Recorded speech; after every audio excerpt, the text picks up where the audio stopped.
Joining me now is Tia Hudson, a professor here at Olympic College and the newly appointed Poet Laureate for the City of Bremerton.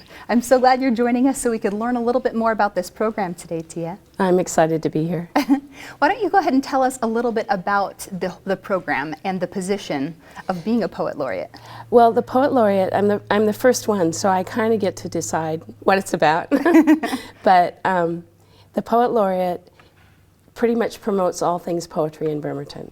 So anything that is happening, that is already happening, to go and be a part of that, and then other events to try and put together events that will draw the poetry community together, things like readings and workshops and working with different communities, like working with maybe the schools and library, senior citizen places that are just finding places where we can promote poetry and have people do poetry. Wonderful. The city is really lucky to have you. Tell me a little bit about what poetry has meant to you in your life.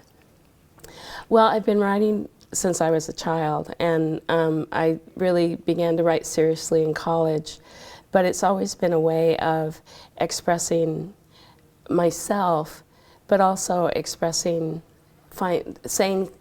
connecting with the world around me.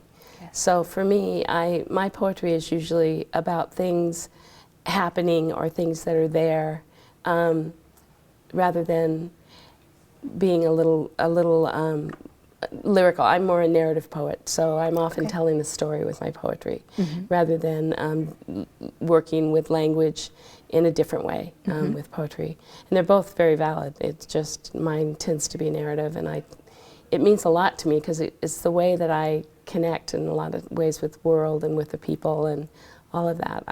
Words are so important, and language is so important, and I just love being able to express myself that way.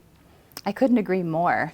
I am an avid reader and a writer myself. I'm in love with the written word, and yet when it comes to poetry, I just find this pause in my soul. It makes me frankly a little intimidated to read poetry or to hear it and then to sit down and create it. I find very overwhelming.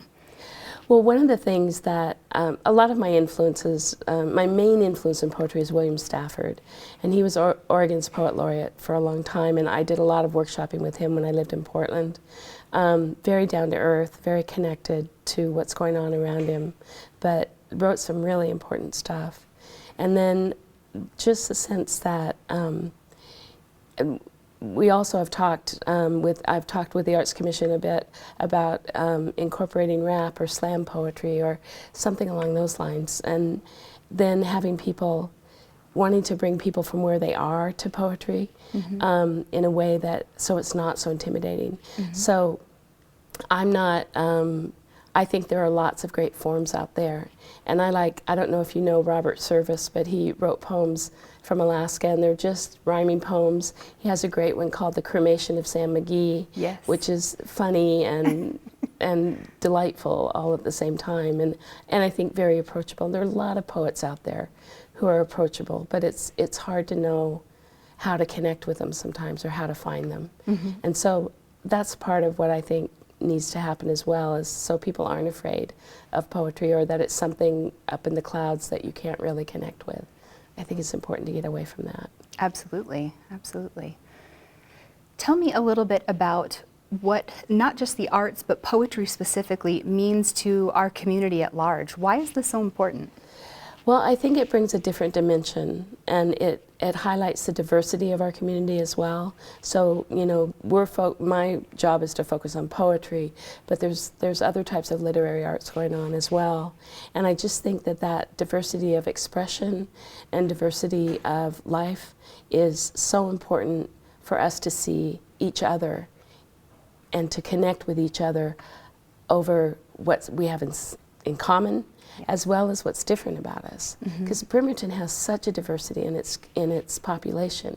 You know, it has, for a city its size, it has a larger racial diversity than a city its size usually does, and a lot of that's because of the shipyard and the Navy. And then the college is here, and there's just so much to be done with using language to help connect us all together.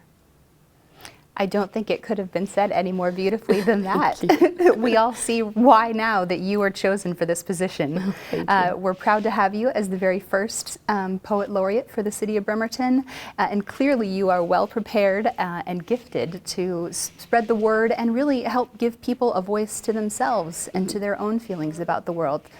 Perfect and very timely. Yeah, thank you.